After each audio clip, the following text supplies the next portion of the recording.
Durante casi 2000 años, el mundo creyó que este libro había desaparecido. No estaba en las bibliotecas de Europa, no aparecía en la mayoría de las Biblias y para muchos, simplemente había dejado de existir.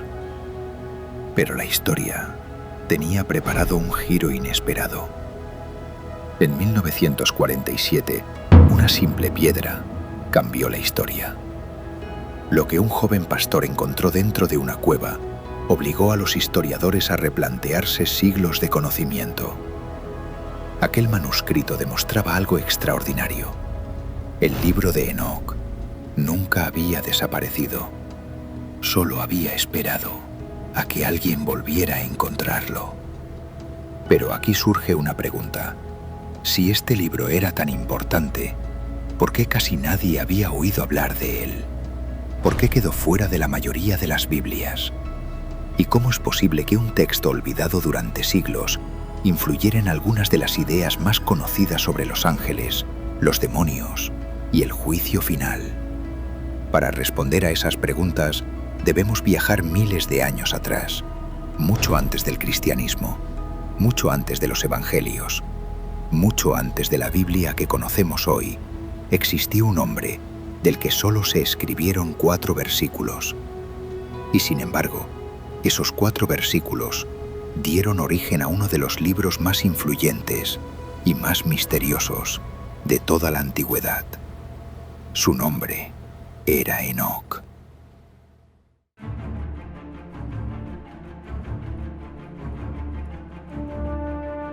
En la Biblia hay personajes de los que conocemos capítulos enteros: reyes, profetas, apóstoles.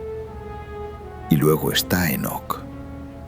De él solo se escribieron 4 versículos. 4, nada más.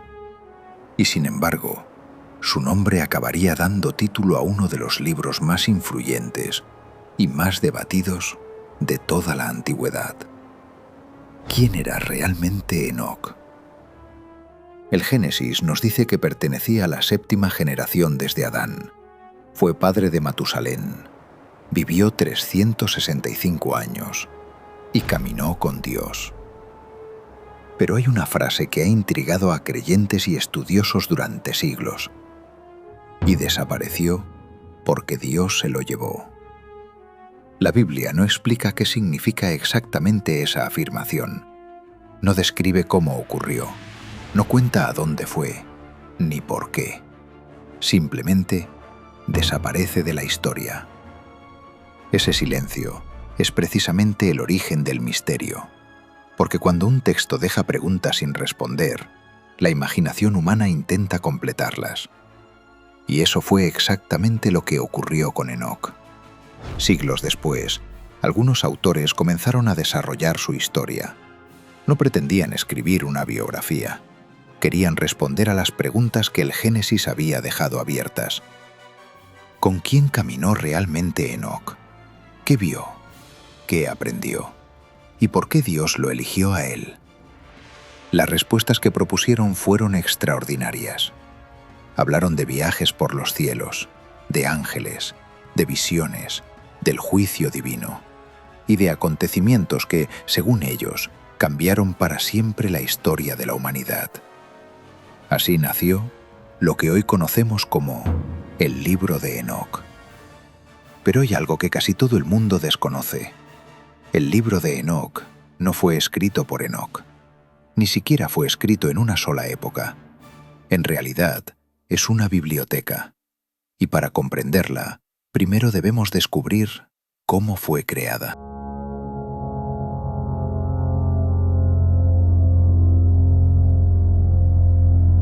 Hasta ahora, hemos hablado del libro de Enoc como si fuera una única obra. Pero esa idea no es del todo correcta. En realidad, el llamado libro de Enoc es una colección de escritos, una biblioteca reunida en un solo volumen. Durante mucho tiempo, se creyó que todo el libro había sido escrito por una sola persona. Hoy sabemos que eso es prácticamente imposible. Los especialistas coinciden en que sus diferentes secciones fueron redactadas a lo largo de varios siglos. Algunas partes son más antiguas, otras más recientes, y todas fueron unidas para formar la obra que hoy conocemos. Pero aquí aparece una nueva pregunta. Si no fue escrito por Enoc, ¿quién escribió realmente el libro de Enoc? No conocemos sus nombres. Fueron autores anónimos, sabios, escribas, hombres profundamente religiosos que vivieron en una época llena de cambios. Su intención no era engañar a nadie. Querían transmitir enseñanzas, responder preguntas y explicar el origen del mal desde la perspectiva de su tiempo. Por eso, el libro de Enoc no sigue una única historia.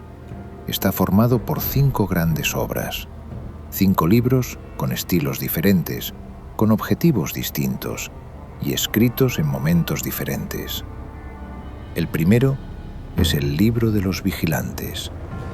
Después aparece el libro de las parábolas, el libro astronómico, el libro de los sueños y la epístola de Enoc. Cada uno responde a una pregunta diferente, pero todos forman parte del mismo gran relato, un relato que intenta explicar cómo el mundo llegó a corromperse. Y es precisamente en el primero de esos libros donde comienza la historia que cambiaría para siempre la visión que muchas personas tuvieron sobre los ángeles. La historia de los vigilantes.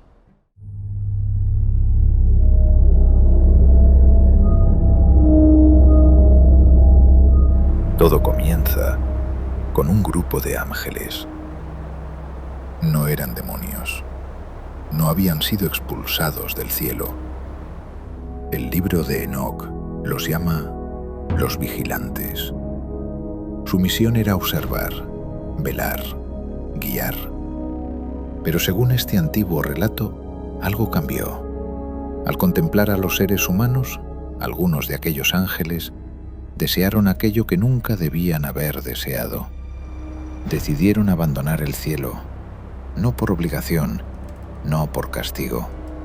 Fue una decisión. 200 vigilantes descendieron sobre la cima del monte Hermón. Allí hicieron un juramento. Ninguno daría marcha atrás. Si aquella decisión traía consecuencias, las asumirían juntos. Su líder era un ángel llamado Semyaza, pero había otro nombre que con el paso de los siglos sería recordado por encima de todos: Azazel. A partir de ese momento, la historia cambia por completo. Los vigilantes tomaron esposas entre las hijas de los hombres, y según el libro de Enoc, esa unión alteró para siempre el destino del mundo. No porque nacieran gigantes, todavía no.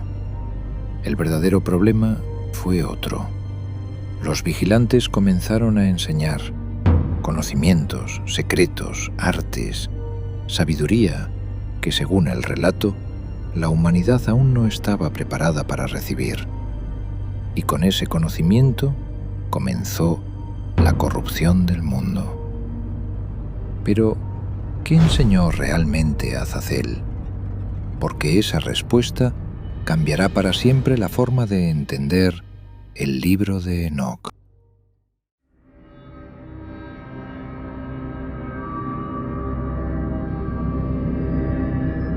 Hasta ahora, hemos visto cómo los vigilantes descendieron a la tierra. Pero su mayor error no fue abandonar el cielo. Según el libro de Enoc, el verdadero cambio comenzó cuando decidieron compartir conocimientos que hasta entonces permanecían reservados al mundo celestial. Y entre todos ellos, hubo un nombre que sobresalió por encima de los demás: Azafel. El libro de Enoc afirma que Azazel enseñó a los hombres el arte de fabricar espadas, cuchillos, escudos y armaduras. Pero también les mostró cómo trabajar los metales, cómo extraer minerales de la tierra, cómo fabricar herramientas. Y no terminó ahí. Según el relato, enseñó a las mujeres el uso de cosméticos el trabajo de las piedras preciosas, los adornos y diferentes formas de embellecer el cuerpo. Para el lector moderno, muchos de estos conocimientos pueden parecer completamente normales, pero debemos recordar que este texto fue escrito hace más de 2000 años. Para sus autores, el problema no era el conocimiento en sí. La pregunta era otra. ¿Estaba la humanidad preparada para recibir ese poder? El libro de Enoc responde con claridad: no. Según este antiguo relato, el conocimiento sin sabiduría condujo a la violencia, a la corrupción y al desequilibrio del mundo. Por eso, Azazel se convirtió en el gran símbolo del conocimiento utilizado sin responsabilidad. Con el paso de los siglos, su nombre sería asociado al mal, pero el libro de Enoc presenta una historia mucho más compleja, porque las consecuencias apenas estaban comenzando. Muy pronto aparecerían los Nefilim.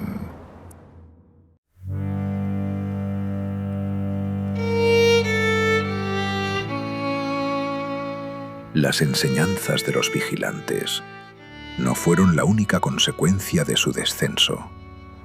Según el libro de Enoc, de la unión entre aquellos seres celestiales y las hijas de los hombres, nació una nueva generación, los Nefilim. Su nombre ha dado lugar a innumerables debates. Durante siglos, muchos los imaginaron simplemente como gigantes. Pero el libro de Enoc presenta una historia mucho más profunda. Describe a los Nefilim como seres de enorme poder, capaces de dominar a los hombres, de imponer su fuerza y de alterar el equilibrio del mundo. El relato afirma que consumían enormes cantidades de alimento y cuando la tierra ya no pudo sostenerlos, comenzaron a destruir aquello que debían proteger. Primero agotaron las cosechas, después los animales y finalmente, según el texto, la violencia alcanzó incluso a los propios seres humanos.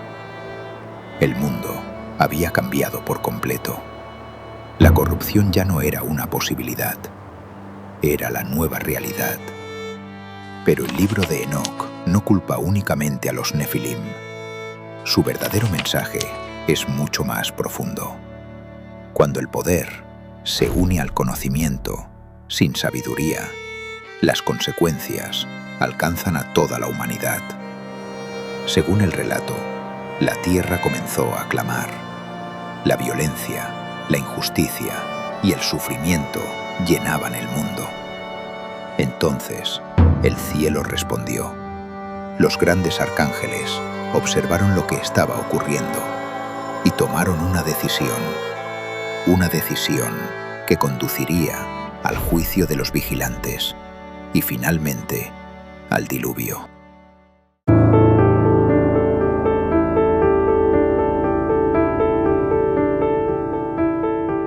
Según el libro de Enoc, la violencia había alcanzado un punto sin retorno. La tierra clamaba por justicia. Los hombres sufrían, los vigilantes habían quebrantado su misión y los Nefilim extendían el caos por todo el mundo. Entonces, el cielo respondió. El libro de Enoc describe cómo 4 grandes arcángeles observaron todo lo que estaba ocurriendo sobre la tierra. Miguel, Gabriel, Rafael y Uriel. Cada uno recibió una misión diferente. A Rafael se le encomendó apresar a Azazel.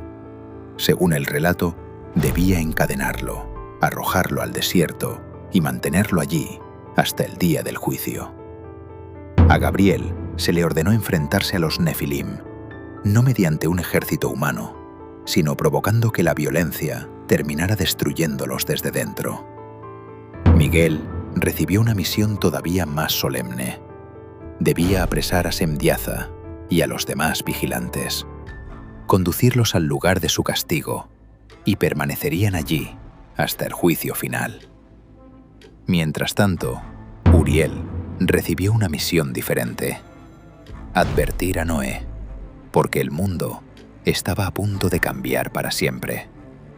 Según el libro de Enoc, el diluvio no fue un acontecimiento aislado. Fue la consecuencia de todo lo que había ocurrido desde el descenso de los vigilantes. El relato presenta una idea muy clara. La corrupción había alcanzado un nivel que hacía imposible restaurar el equilibrio. Solo quedaba un nuevo comienzo. Pero, ¿terminó realmente ahí la historia de los vigilantes? Sorprendentemente, no. Porque incluso después del diluvio, las ideas del libro de Enoc continuaron viajando a través de los siglos y llegarían hasta los propios autores del Nuevo Testamento.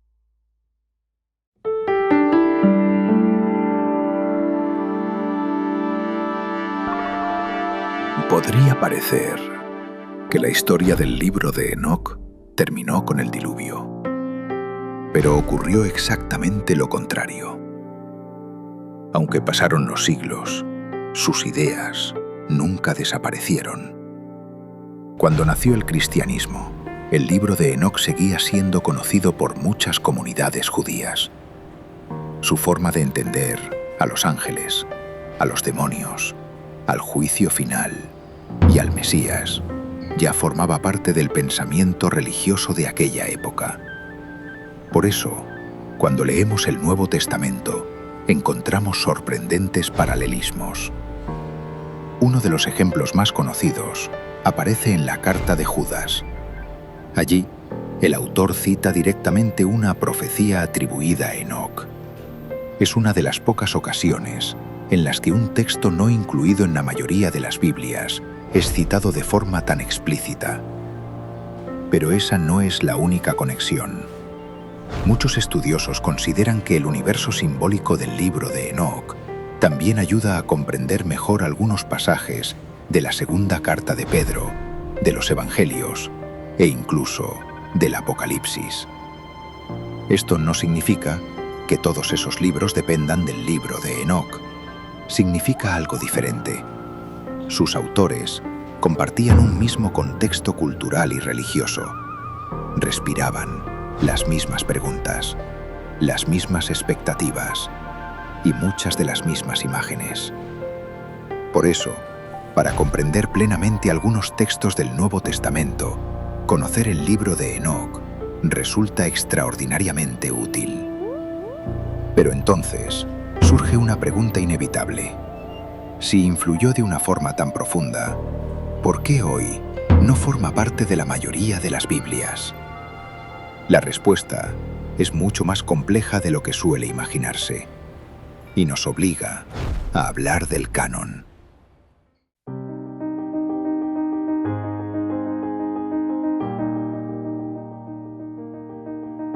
Después de todo lo que hemos recorrido, la pregunta parece inevitable. Si el libro de Enoc fue tan conocido, si influyó en el pensamiento del judaísmo antiguo y si incluso aparece citado en el Nuevo Testamento, ¿por qué hoy no forma parte de la mayoría de las Biblias? Durante mucho tiempo, muchas personas respondieron a esa pregunta con una palabra: conspiración. Pero la historia es bastante más compleja. El proceso mediante el cual se formó el canon bíblico no ocurrió en un solo momento, ni fue decidido por una única persona. Durante siglos, diferentes comunidades fueron reconociendo qué libros consideraban inspirados para su lectura y enseñanza. En ese proceso, el libro de Enoc fue perdiendo presencia en gran parte del judaísmo y más tarde en la mayoría de las tradiciones cristianas. Las razones fueron diversas. Su compleja historia de composición, las dudas sobre su autoría y el hecho de que muchas de sus enseñanzas no fueran aceptadas por todas las comunidades. Pero hay un detalle que cambia completamente esta historia. El libro de Enoc nunca desapareció. Mientras dejaba de copiarse en unos lugares, seguía siendo leído, copiado y conservado en otros. especialmente en Etiopía. Allí, la Iglesia Ortodoxa etíope lo mantuvo dentro de su canon bíblico. Para millones de creyentes, el libro de Enoc nunca dejó de ser escritura. Siglos después, un explorador escocés llamado James Bruce regresó de Etiopía llevando consigo varios manuscritos completos. Europa volvió a descubrir un libro que en realidad nunca había desaparecido. Y entonces, los hallazgos de Qumran confirmaron algo extraordinario. Aquellos antiguos manuscritos demostraban que el libro de Enoc era mucho más antiguo de lo que muchos habían imaginado. No habían resuelto todos los misterios, pero sí habían cambiado para siempre la forma de estudiar este libro. Y quizá ese sea el verdadero legado del libro de Enoc. No obligarnos a aceptar todas sus afirmaciones, sino invitarnos a comprender mejor el mundo en el que nacieron muchas de las ideas que todavía hoy forman parte de nuestra cultura.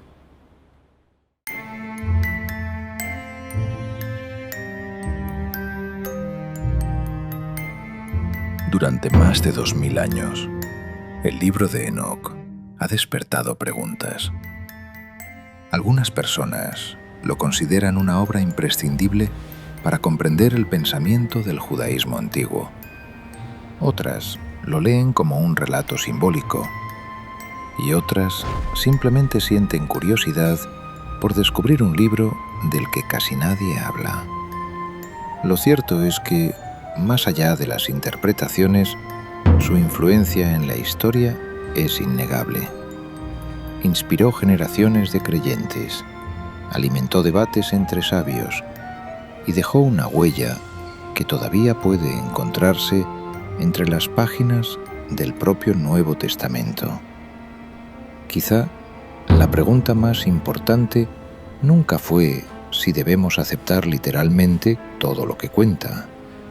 Tal vez la verdadera pregunta sea otra. ¿Qué nos revela este libro sobre las personas que lo escribieron, lo copiaron, lo conservaron y lo leyeron durante siglos? Porque cada manuscrito es mucho más que tinta sobre pergamino. Es el reflejo de una época, de una cultura, de una forma de comprender el mundo. Y precisamente por eso, el libro de Enoc sigue siendo importante. No porque responda a todas nuestras preguntas, sino porque todavía hoy continúa despertándolas. La historia nunca termina cuando cerramos un libro. Continúa cada vez que alguien se atreve a hacer una nueva pregunta. Por eso, quiero conocer tu opinión. ¿Crees que el libro de Enoc merece un lugar dentro del canon bíblico? ¿O piensas que su exclusión estuvo justificada? Déjame tu respuesta en los comentarios. Leeré personalmente las más interesantes. Y si disfrutas descubriendo la historia, sin sensacionalismo y con el mayor rigor posible, suscríbete a Archivo Sagrado. Todavía nos quedan muchos misterios por explorar. Hasta el próximo documental.